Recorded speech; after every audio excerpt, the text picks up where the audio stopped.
आजादी का अमृत महोत्सव।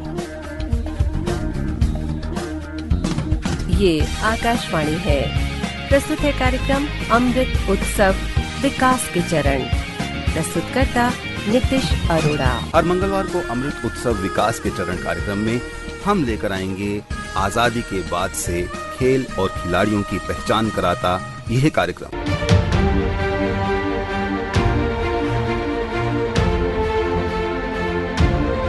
इंसान की शारीरिक क्षमता से भी आगे होती है उसकी मानसिक क्षमता, और उस मानसिक क्षमता के चलते हुए शरीर की कई अक्षमताओं को भी हम पार पा लेते हैं। 8 साल की छोटी उम्र में लकवा मार जाने के बाद भी बिना कोच के अभ्यास करके एक व्यक्ति पैरालंपिक खेलों में भारत के लिए रजत पदक लेकर आता है और फिर ये कहता है कि यह रजत पदक मेरे लिए प्रेरणा है 2024 में स्वर्ण पदक जीतने के लिए। गोल्ड मेडल मारना है और विद वर्ल्ड रिकॉर्ड करना है। जबरदस्त विल पावर के यंग एथलीट से आज हम आपको मिलवा रहे हैं। नाम है योगेश कथुनिया। इस साल टोक्यो पैरालंपिक में योगेश ने भारत के लिए रजत पदक जीता।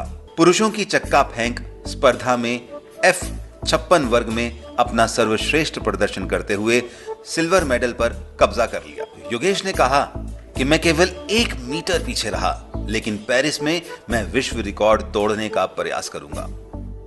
दिल्ली के रहने वाले योगेश के लिए बचपन आसान नहीं था। केवल 8 वर्ष की छोटी सी उम्र में ही वो लकवे का शिकार हो गए। इस झटके के बाद भी उन्होंने अपने सपनों से समझौता नहीं किया। योगेश हमेशा बड़े बड़े सपने देखते थे। स्कूल के दिनों में उन्हें कोचिंग की सुविधाएं नहीं मिली। सुविधाओं की कमी के कारण उन्हें अपने कौशल और प्रदर्शन में सुधार करने में कठिनाई हुई। माध्यमिक शिक्षा पूरी करने के बाद योगेश कथुनिया ने दिल्ली विश्वविद्यालय के किरोड़ीमल कॉलेज में दाखिला लिया। अपने कॉलेज के दिनों में कई कोचों ने उनके कौशल पर ध्यान दिया।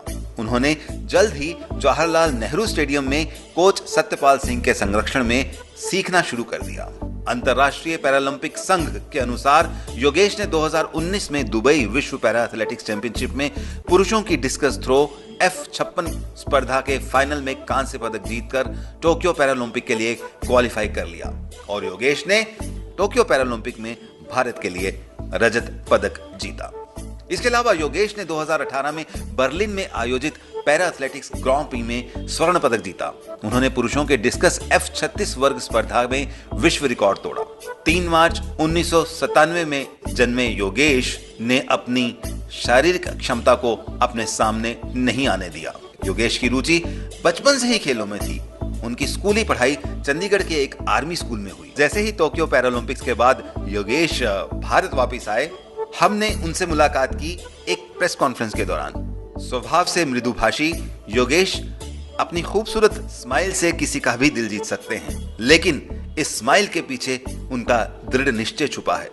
तो चलिए मिलते हैं आज के अमृत उत्सव में पैरा एथलीट योगेश कथुनिया से।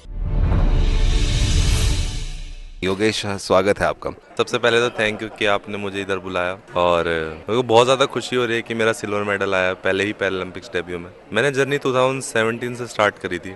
मेरे जो सीनियर थे किरोड़ीमल कॉलेज में, सचिन यादव, उन्होंने मुझे बताया कि ऐसे ऐसे पैरा स्पोर्ट्स होते हैं, तू ट्राई कर। तब मैं उनके कहने पे स्टेडियम गया तो मुझे वहाँ बहुत ज़्यादा इंटरेस्ट हुआ। मैंने डिस्कस थ्रो स्टार्ट करा था और मैंने नेक्स्ट ईयर ही, मतलब पहले ही अपने इंटरनेशनल डेब्यू में एशियन पैरा गेम्स में मैं 4th था। तो मेरे मन में बात रह गई थी कि नहीं, अब और ज़्यादा मेहनत करनी पड़ेगी। तो नेक्स्ट ईयर मैंने करा और 19 में वर्ल्ड चैम्पियनशिप में मेरा ब्रॉन्ज मेडल था। उसके बाद कोविड हो गया था, पैंडेमिक सिचुएशन में बंद हो गया था सारी जगह, तो सीधा फिर उसके बाद पैरालंपिक्स आ गए थे, उसमें सिल्वर मेडल था। आपने कहा डिस्कस से शुरू किया था आपने, तो ये ट्रांसफॉर्मेशन जेवलिन की मेरी बहुत ज़्यादा पुरानी फोटो है क्योंकि मैंने 2018 में 50 मीटर क्रॉस कर दिया था उस टाइम पे और F36 में मैंने वर्ल्ड रिकॉर्ड बनाया था वहाँ पर, लेकिन मेरी कैटेगरी एशियन गेम में चेंज हो गई थी।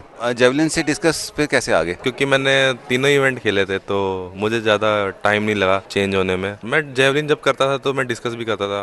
मैं जेवलिन कभी कभी करता था, बस डिस्कस मतलब मेरा रेगुलर था। मुझे ये लगता है कि हम सब के लिए कोई ना कोई चैलेंज होता है। मुझे कोई बोले कि मैं वो डिस्कस को उठाकर 5 मीटर भी फेंकूं तो नहीं फेंक पाऊंगा, तो मेरे में वो कमी है। कभी ऐसा हुआ कि नहीं मुझे छोड़ना है, मेरे से नहीं हो पा रहा, या थ्रू आउट जब आपने पकड़ लिया you were born for it? नहीं, ऐसा तो कभी मन में नहीं आया कि मैं छोड़ दूं गेम, क्योंकि मेरा से एक सपना था कि जो भी मेरे को कैश अवार्ड वगैरह मिलेगा तो मैं एक अच्छे कॉज में यूज़ करूं। अभी नेक्स्ट मंथ के आसपास मैं इनॉग्रेट करेंगे, कोच के साथ मिलके मैं एक एकेडमी बना रहा हूं थ्रोइंग की। तो जितने भी शॉर्ट पुट, डिस्कस, जेवलिन, तो उनके लिए एक एकेडमी बना रहे हैं। तो छोड़ना तो था ही नहीं, और डिस्कस से तो अलग ही लगाव है मेरा और प्यार है। पैरा एथलीट्स के लिए ही रखेंगे वो जो आप एकेडमी खोल रहे हैं, या नॉर्मल स्टूडेंट्स भी उसमें आ पाएंगे, नॉर्मल प्लेयर्स? अब वो दोनों के लिए होगा, एबल एथलीट्स के लिए और पैरा एथलीट्स के लिए भी। अभी आप यंग हैं, अभी सिल्वर तक पहुंचे हैं, आगे आपको क्या नजर आ रहा है? आप मतलब गोल्स क्या हैं, मेहनत कितनी कर रहे हैं? मेहनत तो अभी 10-15 दिन से थोड़ा रेस्ट ही कर रहा हूँ। रेस्ट किसने करने दी आप?